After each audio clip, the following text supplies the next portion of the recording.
ہاں بھائی، آج ہم چرچا کریں گے پولیٹکس پہ۔ پچھلے 6 مہینوں میں جو کچھ ہوا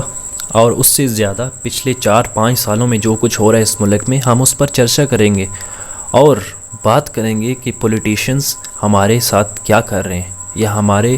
ایموشنز کے ساتھ کس طرح کھیل رہے ہیں، اور ہم ایسے بیوقوف ہیں کہ پولیٹیشنز کی باتوں میں آ کر ایک دوسرے کے ساتھ دشمنیاں مول لے رہے ہیں اور ایک دوسرے پر کفر کے فتوے اور غدار کے فتوے لگا رہے ہیں۔ تو میں آپ کو بتاتا چلوں، یہ بات ہے 2018 کی، جب ملک میں پی ٹی آئی کا شور تھا۔ ملک میں ایک ہی نعرہ تھا کہ احتساب احتساب احتساب، کہ ہم چوروں کو پکڑیں گے، ہم بیرونی ملک سے پیسہ واپس لائیں گے، ہم پاکستان کو امیر کریں گے، پاکستان میں 1 کروڑ نوکریاں ملیں گی، 50 لاکھ گھر بنائیں گے، ایون کہ کوئی بھی جو ہے بے روزگار نہیں رہے گا۔ انگریز سالے یہاں پر آئیں گے، چارلی اور جونی آگے پاکستان میں مزدوری کریں گے اور ہم چوڑے ہو کر بیٹھیں گے۔ وہ ہماری نالیاں صاف کریں گے، ہم بولیں گے اوئے یہ گٹر کا ڈھکن اٹھا اور گٹر صاف کر۔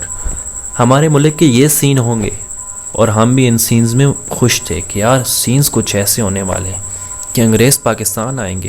انگلینڈ سے، لندن سے لوگوں کا خواب ہوگا کہ پاکستان جانا ہے اور وہاں جا کر مزدوری کرنی ہے، وہاں جا کر بھٹے پہ جا کر اینٹیں بنانی ہیں،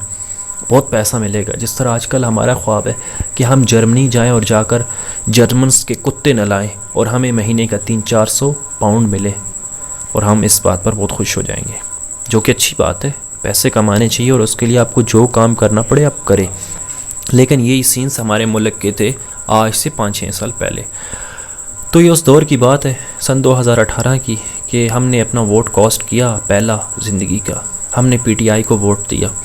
اور بغیر سوچے سمجھے خالی اس بات پر، اور نظریہ بھی یہی تھا کیونکہ ہمارا دور دور تک پولیٹکس سے کوئی مطلب نہیں تھا، اور ہمیں نہ یہ باتیں سمجھ آتی تھی کہ کرپشن کس طرح ہوتی ہے۔ یہ تو پتہ تھا کہ اس طرح پیسے کھائے جاتے ہیں، لیکن یہ نہیں پتہ تھا کہ امریکہ کی سازش کیا ہوتی ہے یا اسرائیل کی سازش کیا ہوتی ہے۔ ہم تو بس سادے سے انسان تھے، لیکن پھر ہمیں پتہ چلا، ہم نے دیکھا ٹائم، اس ٹائم ہم کیونکہ اس معاشرے میں سروائیو کر رہے تھے، ہم خود دھکے کھا رہے تھے، ہم نے دیکھا کہ کس طرح ہمارے ملک میں 1 کروڑ نوکریاں ملی لوگوں کو۔ نوکریوں کی اتنی رول پڑ گئی کہ نوکریاں اتنی تھی کہ 50 ہزار کی آفر ہوتی تھی ایک نارمل آفس بوائے کو کہ بھائی آ جاؤ پلیز 50,000 پہ آپ کو ملے گا، لیکن لوگ کہتے تھے کہ بھائی ہمیں نوکری نہیں چاہیے۔ ملک کی کرنسی ہماری اتنی اوپر چلی گئی تھی کہ ڈالر ہمارے ملک میں ڈالر جو ہے وہ بالکل نیچے آ چکا تھا۔ ہمارا 1 روپے کے بدلے $200 آتا تھا، اتنا ہمارا ملک ترقی کر چکا تھا۔ ہمارے ملک میں 50 لاکھ گھر بنا دیے گئے تھے، پی ٹی آئی والوں نے بنوائے تھے کیونکہ وہ گورنمنٹ میں تھے۔ ہمارے ملک میں انگریز آ گئے تھے، سارے بیچارے مزدوری کرنے کے لیے یہاں آ گئے تھے۔ بیچاروں نے کہا کہ پوری دنیا میں کام تو ہے نہیں پاکستان، کیونکہ اس ٹائم ترقی کی راہ پر گامزن ہے، تو ہم یہاں پر چلتے ہیں۔ ہماری گوادر کی بندرگاہ جو ہے وہ پوری دنیا میں سب سے ٹاپ پر چلی گئی تھی۔ پوری دنیا کی بندرگاہوں پر جو عملہ تھا کام کرنے والا، ان کا ایک ہی خواب تھا، کاش ہمیں گوادر بندرگاہ پر کام مل جائے۔ پوری دنیا کی امریکنز کمپنیاں ہیں جو شپنگ کا کام کرتی ہیں، ان کی ایک ہی خواہش تھی کہ کاش ہمیں گوادر بندرگاہ کا ٹھیکہ مل جائے کنٹینرز کا، کہ ہم اپنے کنٹینرز رکھیں تاکہ ہمارے کنٹینرز پر مال لوڈ کر بیرونی دنیا میں بھیجا جائے اور ہمیں منافع ہو۔ اس طرح ہر چیز کہاں سے کہاں پہنچ گئی، ہر چیز۔ ہمارا ملک ایک لیول پر تھا۔ ہمارے ملک میں 3-4 سالوں میں، پچھلوں 2018 سے لے کر 2022 تک جتنے لوگوں نے پروٹیسٹ کیا، دھرنے دیے، تو پولیس نے انہیں کچھ بھی نہیں کہا۔ وہ بیچارے بڑے ہی پرامن طریقے سے آئے، جس میں ایک TLP والے بھی تھے جنہوں نے لاہور سے دھرنا نکالا، اپنا پروٹیسٹ شروع کیا، تو پولیس والوں نے انہیں کچھ بھی نہیں کہا اور انہوں نے بھی بڑے پرامن طریقے سے دھرنے کو سر انجام دیا۔ اس طرح انہوں نے پھر 2-4 مہینوں کے بعد دھرنا دیا۔ اس طرح ان 4 سالوں میں بہت کچھ ہوا۔ سارے چوروں کو پکڑ لیا گیا، پیپلز پارٹی اور PML یعنی نون لیگ والوں کو بھی پکڑ لیا گیا، ساروں کو سزائے موت ہو گئی یا تاحیات انہیں عمر قید ہوگی، اور اربوں روپیہ پاکستان میں واپس آ گیا۔ پاکستان کا سارا قرضہ ختم ہو گیا، اور IMF سے قرضہ لینے کے بجائے ہم نے IMF کو قرضہ دیا، جس طرح سعودیہ یا ترکی دیتے تھے یا دیتے ہیں، تو ہم نے بھی انہیں قرضہ دیا کہ یہ لو ہمارا پیسہ، اور 2 غریب ملکوں کو ہمیں اس کے بدلے انٹرسٹ چاہیے، سود چاہیے، جس طرح IMF ہم سے سود لیتا ہے۔ تو پھر بات آئی 2022 کی، اپریل اور مئی مہینہ تھا، مئی اور اپریل کی بات ہے کہ جب امریکہ نے سازش کر دی ہمارے ملک کے خلاف، امریکہ کو ہم ایک آنکھ نہیں بھرتے تھے۔ امریکہ نے سوچا کہ اگر یہ ملک چل گیا، اگر یہ ملک سال 1.5 سال اور اسی طرح چل گیا تو اس کی اکانومی تو میری اکانومی کو کراس کر جائے گی، یہ تو ٹاپ نمبر ون ہو جائیں گے، اس طرح تو ہماری بدماشی ختم ہو جائے گی، ہم تو پوری دنیا پہ ہمارا راج ختم ہو جائے گا، سپر پاور پاکستان بن جائے گا، اور پاکستان میں سپر پاور جس کے ہاتھ میں ہوگی، سپر پاورز، ان کا نام ہوگا عمران خان، اور وہ پوری دنیا کو اپنی انگلیوں پر نچائے گا ڈونلڈ ٹرمپ کی طرح۔ وہ دھمکیاں دے گا ڈونلڈ ٹرمپ کی طرح کہ ہم بیت المقدس کی اوپر اسرائیلی جو ہے قبضہ ہے اس کو تسلیم کرتے ہیں۔ وہ بالکل صحیح ہے، وہ پوری دنیا میں جس طرح کہتا ہے کہ ہمیں کیا ضرورت ہے کشمیر کا معاملہ حل ہو یا نہ ہو، اٹ ڈزنٹ میٹر، یہ ہمارا مسئلہ نہیں۔ تو وہ یہ سمجھ رہا تھا کہ کل تک عمران خان آ گیا، اگر یہ سپر پاور ملک بن گیا تو کشمیر بھی آزاد ہو جائے گا، فلسطین سے اسرائیلی قبضہ ختم، اور پوری دنیا میں مسلمان تو نہیں لیکن پاکستانیوں کی حکومت آ جائے گی، امریکہ بھی ان کا غلام ہو جائے گا۔ تو امریکنز نے سازش کر دی، سازش بھی ایسی کی کہ بیچارے عمران خان صاحب کی پارٹی جو ہے وہ گر گئی، ساری گر گئی، عمران خان صاحب کی حکومت چلی گئی، اور ان کے بقول سازش کرنے والے ٹولے میں پیپلز پارٹی اور پاکستان مسلم لیگ نون جو تھے وہ شامل تھے، انہوں نے پیسہ کھایا، اربوں روپیہ کھایا امریکہ سے، اور مل جل کے حکومت بنا دی۔ اس کے بعد کیا ہوا؟ اس کے بعد ملک میں ایک نیا ٹرینڈ چلا، وہی گورنمنٹ جو آج سے 4.5 سال تک ملک میں جو رن کر رہی تھی ملک کو، انہوں نے غدار کے القابات لگانا شروع کر دی، انہوں نے ہر بندے کو غدار کہا، لوٹا کہا، امریکن سازش کہی، کہا کہ یہود اور نصرانیوں کے یہ ایجنٹ ہیں۔ اس طرح انہوں نے ملک کا وہ حال کیا جو آج سے پہلے کسی نے نہیں دیکھا، انہوں نے ملک کو اپنی انگلیوں پر نچایا، انہوں نے دین اسلام کو استعمال کیا، انہوں نے تقریروں میں کہا ان کے کارکنوں نے کہ سر تھوڑا اسلام کو بھی تو ٹچ دے دے، یہ ویسے بھی عوام جو ہے اسلام کو بہت پسند کرتی ہے، یہ ہائی لیول کے مسلمان ہیں تو ذرا دین کا ٹچ دے دیں تاکہ تھوڑا سا ایموشنز میں ترقی ہو جائے، تھوڑے ایموشنز ہائی لیول پر چلے جائیں تاکہ ہماری بات دور دور تک پہنچے۔ انہوں نے لوگوں کے احساسات کے ساتھ کھیلا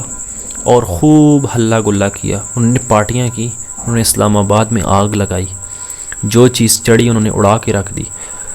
ان کے بقول دھرنا پر امن ہونا چاہیے، جس طرح ان کے دور میں پر امن دھرنے ہوتے تھے اور پولیس کچھ بھی نہیں کہتی تھی، لیکن ان بیچاروں کے پر امن دھرنے میں پولیس نے تھوڑی بہت شیلنگ بھی کی اور انہیں تھوڑا بہت ڈنڈوں کے ساتھ ان کی ایکسرسائز بھی کروا دی، تو ان کو بہت زیادہ گلا رہا۔ اس طرح انہوں نے خوب کیچڑ اچھالا پوری دنیا میں، انہوں نے خط ہلا کر جلسوں میں اس طرح وائٹ پیپر کی طرح کہ یہ دیکھو، یہ اس خط کے اوپر سب کچھ لکھا ہوا ہے جو کہ ہم تمہیں تو نہیں دکھا سکتے کیونکہ تمہارا لیول نہیں ہے، تیری اوقات نہیں ہے کہ تجھے یہ خط دکھایا جائے، عوام کو یہ کہتے۔ تو اس طرح انہوں نے اپنا منجن خوب بیچا، اسلام کو خوب استعمال کیا، اور ہر بات میں آپ علیہ السلام کی مثالیں دی اور کہا کہ ہم تو صادق اور امین تھے، اور اب اس ملک پر میر صادق اور میر جعفر آ گئے، تو یہ ملک کو بیچ کھائیں گے انگریزوں کے آگے، یعنی اس ملک کو دوبارہ انگریزوں کے آگے بیچیں گے اور انگریز اس ملک پر قابض ہو جائیں گے۔ تو پھر کچھ عرصے کے بعد ان لوگوں کے کیس کھلنا شروع ہوئے، کہیں سے توشہ خانہ کا کیس کھلا، تو کہیں سے فورن فنڈنگ کا کیس کھلا، تو کہیں سے ان کے کارکنوں کو گرفتار کیا گیا، کہیں پر شہباز گل کو زیادہ بولنے کی وجہ سے پولیس پکڑ کر لے گئی اور ان کی خوب دھلائی کی گئی۔ اس طرح ان پر بہت سے کیس کھلے، کہیں پر ہمارے محترم عمران خان صاحب کی بیگم اپنے میڈیا سیل کے انچارج کو یہ جو ہے ہدایات کرتی ہوئی پائی گئیں کہ ملک میں غدار کا ذرا ٹرینڈ چلا دیں، جو بات کرے گا ہماری پارٹی کے خلاف تو اس کو ذرا غدار ڈکلیئر کر دیں، تو ذرا سینس کچھ مزے کے ہو جائیں گے۔ اس طرح ان کا ہر بندہ، اس طرح وہ ایک گوگی تھی ان کی دوست ہمارے محترم عمران خان صاحب کی، تو وہ بھی پائے گی کرپشن میں۔ اس طرح بہت سے کیس کھلے، رنگ روڈ والا ان کے خلاف کیس کھلا، تو ہمارے ملک میں یہ اس طرح کے سینز چلتے رہے اور ہمارا ملک بیچارہ سپر پاور بنتا رہ گیا۔ اور 2-4 باتیں رہ گئیں کہ ہمارے ملک میں جو سپر پاور پارٹی بننے والی تھی یا پاکستان کو سپر پاور بنانے والی تھی، ان کے بقول انہوں نے اپنے دور میں ایک اور بات بھی کہی کہ ہم پاکستان مسلم لیگ کاف جو کہ چوروں کو ٹولا ہے ان کے ساتھ کبھی اتحاد بھی نہیں کریں گے، کیونکہ وہ تو چور ہیں ایک نمبر کے، انہوں نے ملک کو کھایا ہے، تو ہم تو ان کے ساتھ اتحاد نہیں کر سکتے۔ انہوں نے بعد میں ان کے ساتھ اتحاد بھی کر لیا، کیونکہ ملک کو سپر پاور بنانے میں یہ چیزیں تو بہت ضروری تھی۔ آپ کو تو پتہ ہونا چاہیے نا کہ امریکہ کبھی کبھی رشیا سے بات کر لیتا ہے، اور امریکہ کا جو اسپیس جو اس کا اسپیس کا ادارہ ہے ناسا، وہ بھی اسپیس اسٹیشن پر جب کوئی کام ہوتا ہے تو رشین سائنٹسٹ بھی ان کے ساتھ جاتے ہیں وہاں پر۔ تو اس طرح انہوں نے بھی سوچا ہوگا کہ ہم بھی یہی سینس کر لیتے ہیں، تو کاف کے ساتھ انہوں نے اتحاد بھی کر لیا۔ اس طرح کئی پارٹیوں نے ان کو چھوڑ بھی دیا۔ مثال کے طور پر ایم کیو ایم جو ان کے ساتھ تھی، انہوں نے چھوڑ کر مسلم لیگ نون کو جوائن کر لیا اور حکومت بنا لی۔ تو یہی باتیں تھی، سچ یا جھوٹ مجھے نہیں پتہ، ہم تو فیکٹس بیان کر رہے ہیں، جو کچھ ہم نے سنا اور پڑھا، الیکشن کمیشن کے جو کچھ فیصلے آئے ہم نے دیکھے اور سنے، اور کہا یہ سوچا کہ کاش اگر یہ ہوتے سالٹیڈ رہ جاتے تو آج ہم بھی سپر پاور ہوتے، آج امریکہ پر ہماری حکومت ہوتی، پوری دنیا ہماری غلام ہوتی، اور پوری دنیا میں پاکستان کا جھنڈا لہرا رہا ہوتا۔ تو یہ ہماری بدقسمتی سمجھوں یا کیا سمجھوں، آئی ڈونٹ نو، لیکن کچھ تو سمجھنا پڑے گا بھائی۔ تو میرے خیال سے تو یہ بہت برا ہوا، کیونکہ عمران خان صاحب کے ہوتے ہوئے تو ہم سپر پاور بن جاتے، ہم بہت پیچھے رہ گئے۔ تو ابھی دیکھتے ہیں، اور آپ کا کیا خیال ہے اس بارے میں؟ آپ کا جو بھی خیال آپ کمنٹ سیکشن میں مجھے بتائیں کہ پاکستان سپر پاور بیچارہ بنتا رہ گیا، اور کیا پتہ ابھی دوبارہ بنانے کے مشن پر گامزن ہو جائے یہ پارٹی یا عمران خان صاحب۔ جو بھی آپ کی رائے ہو کمنٹ سیکشن میں بتائیں۔ سمی آؤٹ۔